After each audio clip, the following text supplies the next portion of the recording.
Hi, all right, we're ready for part 2 of our lesson. This is a quilter's foot.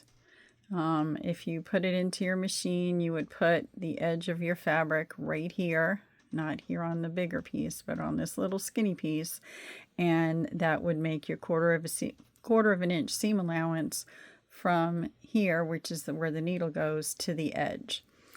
I've used this foot for many times, many years. And then when I bought my other machine, I got this foot. It's the same type of foot here, but it also has an extended piece right here so that if I needed to use a regular size foot for a measurement, I could. So I'm going to be using this foot here on this and lining my fabric up to this. I'm hoping that you'll be able to see it and see what I'm doing. So let's see.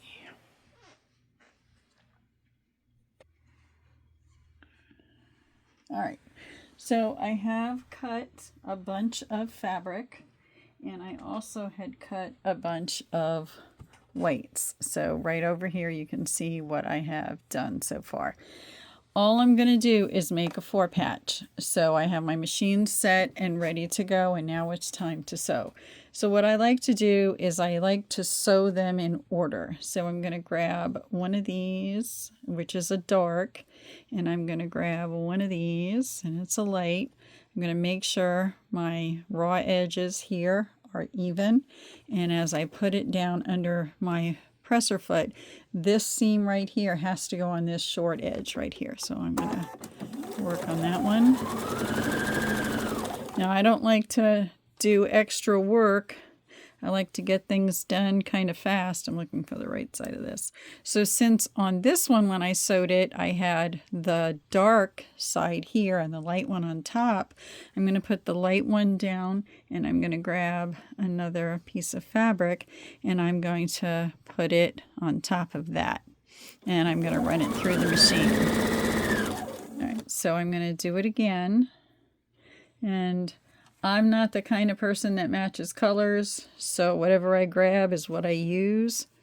So if I want to keep it, I would just, all I'm doing is alternating the light and the dark, okay? And I'm going to show you why. I'm going to sew another one of these and put this one in. I'm going to put one more piece in. I'll show you why I did that. I'll grab another different color, and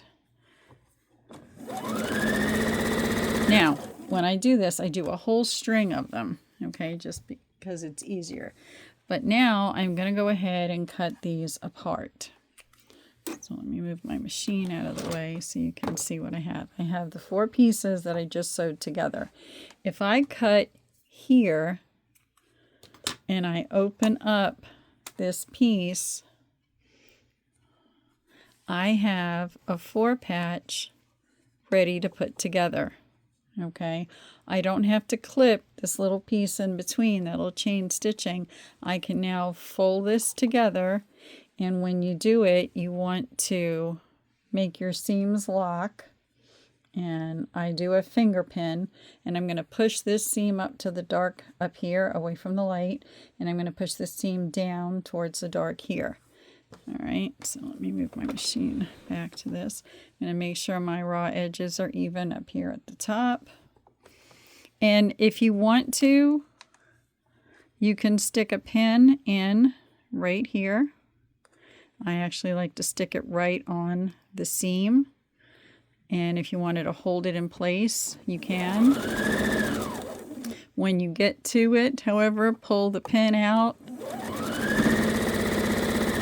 You don't want to sew over a pin. It'll cause a bunch of problems with your fabric. So here's my next one. It's a 4-patch. I'll put it together, and I will finger pin it because it's faster for me. I've made sure that my seams are going in the right direction. And let me pull this one out.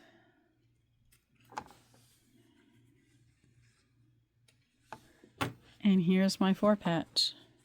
It's ready to go. Super simple. So I'm going to continue to work through this. I'll pick up another one. I'm going to make 4 of them. Okay. So this is another one here. This will be the 3rd one. And then I will grab one of these. And one of these.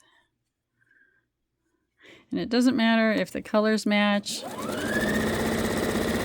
It's a scrap quilt. It's supposed to not have to be that perfect of a match. Okay, so here's the other one I did.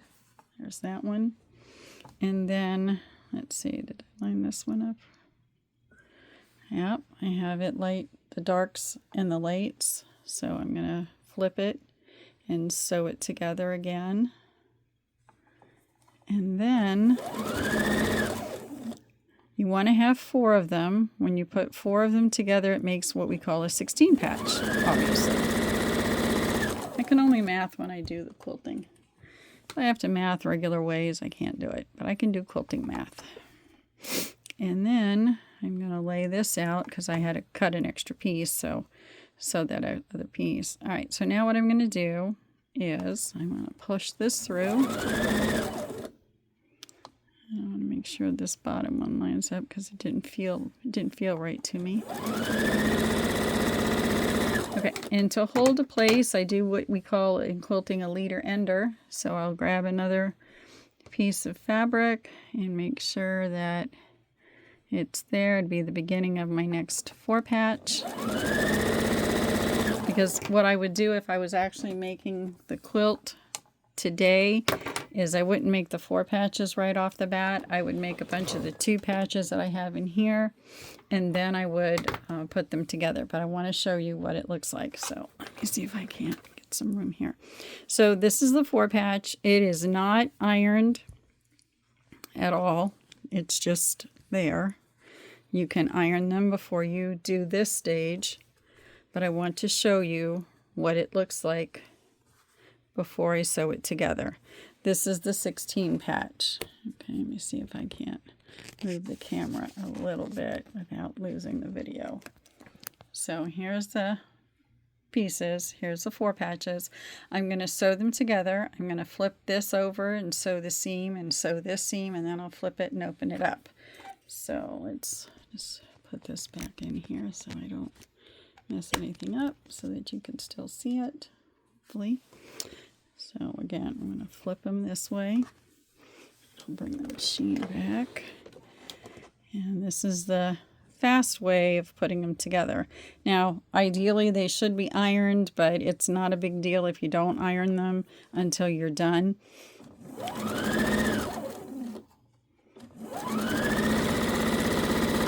So there's that.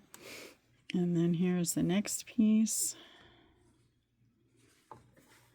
And this would be like the next thing I did. So this is going to finish at, oh, I guess I'll stick another piece in there. At 16 inches, 8.5 inches it'll finish. And then, I'll show you. Pull this out. And I'll leave this here because that's the beginning of another 2 patch. And here's my 4 patch. Again, it's attached together by the little chain in here. So I'm going to push that together and sew this down. And I'm just going to fingerprint it, pin it together as I go through. And I'm going to grab this one, and I'm going to grab this one, and I'll sew this little thing together, and I'll have another 4 patch made. Okay. And now we'll see the block. And here's the 4 patch all put together. Spread that out for you. So it's 8.5 inches, 2, 4, 6, 8. It always finishes to the 1/2 inch. What we're going to be doing with this after I get a bunch of them made is we're going to put sashing fabric in between. I'll put another 2.5 inches here of a strip of fabric, and we'll put it together with a cornerstone here and another piece here. That way I can use up more of my fabric and just get rid of stuff. This will be another charity quilt, but this is super easy to make. This is a darker piece of fabric, but it's still a neutral compared to some of the other dark pieces I have, and I just like to use them in there, but it is definitely a 4-patch. So there you go. And if you make a bunch of these, you're going to set them off to the side because the next part might not be for a day or two because I have to make all these pieces. I just cut all the fabric out, so I have that to put together. But this is what we're making out of what we cut for the part 1, and then this will be our part 2 of sewing the 4-patch blocks together. Hope you liked it.